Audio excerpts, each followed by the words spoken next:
శుక్లాంబరధరం విష్ణుం శశివర్ణం చతుర్భుజం ప్రసన్నవదనం ధ్యాయే సర్వవిఘ్నోపశాంతయే అగజాన్న పద్మార్కం గజాన్న మహర్నిశం అనేకదంతం భక్తానాం ఏకదంతముపాస్మహే. జై బోలో గణేష్ మహారాజ్ की జై. ఓం గురు బ్రహ్మ గురుర్విష్ణు గురుదేవో మహేశ్వర గురు సాక్షాత్ పరబ్రహ్మ తస్మై శ్రీ గురవే నమః. ప్రేక్షకులకు నమస్కారం. ముఖ్యంగా నాకు దాదాపుగా 30 సంవత్సరాల జ్యోతిష్ శాస్త్రాన్ని నేర్పించిన మా గురుదేవులు స్వర్గీయ శ్రీ ఉప్పులూరి హనుమంతరావు గారి పాదాలకు నమస్కారం చేస్తూ 2024లో జరిగే ఆంధ్రప్రదేశ్ ఎలక్షన్స్ 24 ఏప్రిల్లో జరిగే ఈ ఆంధ్రప్రదేశ్ ఎలక్షన్ లోపల ఏ పార్టీ విజయం సాధిస్తుంది అనే విషయాన్ని తీసుకొని ప్రస్తుతం నేను 3 పార్టీలను చెప్పదలుచుకున్నాను. వైఎస్ఆర్సీపీ ప్లస్ జగన్మోహన్ రెడ్డి గారు, అట్లాగే తెలుగుదేశం పార్టీ ప్లస్ నారా చంద్రబాబు నాయుడు గారు, అలాగే జనసేన పార్టీ ప్లస్ పార్టీ అధినేత శ్రీ పవన్ కళ్యాణ్ గారి ఈ 6 జాతకాలని ఇవాళ నేను చెప్పదలుచుకున్నాను. ముఖ్యంగా ప్రస్తుతం నేను ప్రప్రథమంగా వైఎస్ఆర్సీపీ ఆవిర్భావం 12 మార్చ్ 2011 12/3/2011 మధ్యాహ్నం 2:29 కడపలో వైఎస్ఆర్ కాంగ్రెస్ పార్టీ ఆవిర్భవించింది. వైఎస్ఆర్ కాంగ్రెస్ పార్టీ జన్మ నక్షత్రం రోహిణి నక్షత్రం 4వ పాదం, రాశి వృషభ రాశి, జన్మలగ్నం కర్కాటక లగ్నం. ఈ యొక్క పార్టీ ఆవిర్భావంలో ఉన్న గొప్పతనం ఏంటంటే ఇక్కడ లగ్నాధిపతి చంద్రుడు ఉచ్చ స్థితిలో ఉంటాడు. అంతేకాదు ఇక్కడ లగ్న వర్గోత్తమం చెందింది. నవాంశ చక్రంలో కూడా కర్కాటక లగ్నమై చంద్రుడు లగ్నంలోనే ఉన్నాడు. కాబట్టి లగ్నానికి మంచి పూర్ణమైన బలం ఏర్పడింది. ఈ లగ్నం యొక్క ప్రభావం వలన ఈ పార్టీ భవిష్యత్తులో చాలా కాలం మనుగడ సాగించడానికి అవకాశాలు ఉంటాయి. అంతేకాదు ఈ పార్టీకి భవిష్యత్తులో కూడా చాలా మంచి పేరు ప్రతిష్టలు వస్తాయి. ముఖ్యంగా ఆనాటి గ్రహస్థితిని చూసుకున్నట్టయితే తృతీయంలో శని, షష్ఠ స్థానంలో రాహు, సప్తమంలో శుక్రుడు, అష్టమంలో రవి కుజులు, భాగ్యస్థానంలో గురు బుధులు, లాభంలో చంద్రుడు ఉచ్చస్థితిలో ఉన్నాడు. అట్లాగే వ్యయస్థానంలో కేతు ఉన్నాడు. ఈ వైఎస్ఆర్ కాంగ్రెస్ పార్టీకి 2020 నుంచి 2038 దాకా 18 సంవత్సరాల రాహు మహర్దశ నడుస్తోంది. ప్రస్తుతం ఈ పార్టీకి 2023 మార్చి నుంచి 2025 దాకా రాహు మహర్దశలో గురువు అంతర్దశ నడుస్తోంది. కర్కాటక లగ్నానికి గురువు షష్ఠ భాగ్యాధిపతిగా భాగ్యస్థానంలో స్వక్షేత్రంలో అష్టక వర్గంలో 7 బిందువులు కలిగి ఉన్నాడు. కాబట్టి ఈ గురువుకి విపరీతమైన బలం ఏర్పడింది. అట్లాగే నవాంశ చక్రం తీసుకున్నట్టయితే కూడా ఈ నవాంశ చక్రం కూడా కర్కాటక లగ్నమే.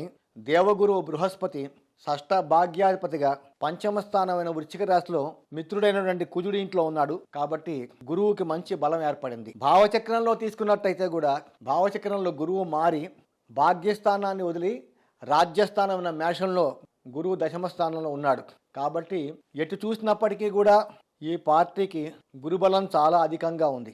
ముఖ్యంగా 2023 మార్చి నుంచి 2025 ఆగస్టు దాకా ఈ రాహు మహర్దశలో గురువు యొక్క అంతర్దశ నడుస్తుంది. కాబట్టి గోచారంలో కూడా ఈ రాహు ప్రస్తుతం లాభస్థానంలో ఉన్నాడు. కాబట్టి ఈ 2024లో జరిగే ఆంధ్రప్రదేశ్ అసెంబ్లీ ఎలక్షన్ లోపల మళ్ళీ రెండోసారి వైఎస్ఆర్సీపీ ఖచ్చితంగా అధికారంలోకి వస్తుంది.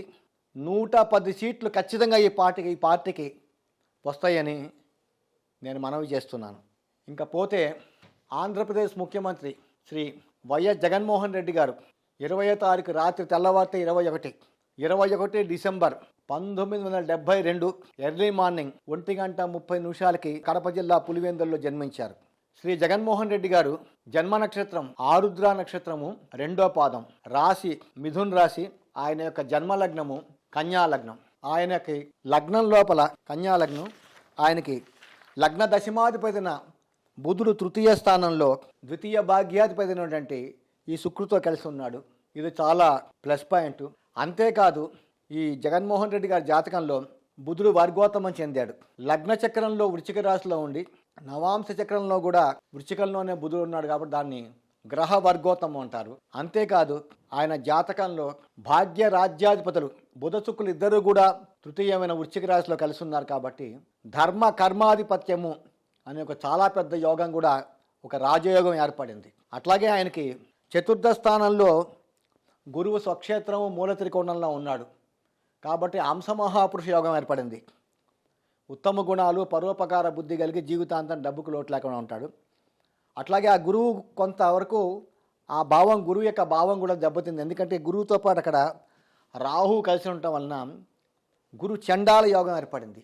అట్లాగే చంద్రలగ్నం నుంచి చూసుకున్నట్టయితే మిథునం నుంచి సప్తమంలో గురువు ఉన్నాడు కాబట్టి అక్కడ ప్రబలమైన గజకేసరి యోగం కూడా ఏర్పడింది. అట్లాగే ఆయనకి ద్వితీయంలో కుజుడు ఉన్నాడు. ద్వితీయంలో కుజుడు కన్యాలగ్నానికి కుజుడు అతిపాపి, తృతీయ అష్టమాధిపతిగా ద్వితీయ స్థానంలో కుజుడు ఉన్నాడు కాబట్టి వైఎస్ జగన్మోహన్ రెడ్డి గారికి అంతర్గత శత్రువు అధికంగా ఉండటానికి అవకాశాలు ఉంటాయి. అట్లాగే ఆయనకు భాగ్యస్థానం లోపల పంచమ షష్టాధిపతి శని ఉన్నాడు మిత్రక్షేత్రం లోపల వృషభ రాశిలో. చాలా మంచిది. ముఖ్యంగా ఈ మాస్ పబ్లిక్ని కంట్రోల్ చేసే గ్రహం ఈ శనేశ్వరుడు జగన్మోహన్ రెడ్డి గారికి చాలా బాగున్నాడు. అలాగే ఆయనకి దశమ స్థానంలో చంద్రకేతువులు ఉన్నారు. చంద్రుడు మన శరీరంలో మనసుని కంట్రోల్ చేస్తాడు. ఈ మనకారకుడు చంద్రుడితో కేతువు కలిసి ఉండటం వలన కొంత తొందరపాటు నిర్ణయాలు ఉంటాయి. అట్లాగే ఆయనకి మొండి వైఖరి చాలా అధికంగా ఉంటుంది. ఆయన ఏ నిర్ణయం తీసుకుంటే ఆ నిర్ణయానికి ఆయన కట్టుబడి ఉంటాడు. 100 మంది 100 రకాల సలహాలు ఇచ్చినప్పటికీ కూడా వాళ్ళని మనసు బాధ పెట్టడు. చివరికి ఆయన ఏం చేయాలో అదే చేస్తాడు. ప్రస్తుతం జగన్మోహన్ రెడ్డి గారికి 14/5/2019 నుండి 14/5/2036 దాకా 17 సంవత్సరాల ఈ బుధ మహర్దశ జరుగుతోంది. కన్యా లగ్నానికి బుధుడు లగ్నాధిపతిగా ఒక ప్లస్ పాయింట్ అయితే ఆయన ఆరుద్ర నక్షత్రంలో పుట్టాడు కాబట్టి ఆరుద్ర నక్షత్రం మిథున రాశిలోకి వస్తుంది. మిథున రాశికి అధిపతి కూడా బుధుడు. రాశి నుంచి ఆ బుధుడు షష్ఠ స్థానంలో ఉన్నాడు కాబట్టి ఎటు చూసినప్పటికీ కూడా ఈ మహర్దశ చాలా అనుకూలంగా ఉంటుంది.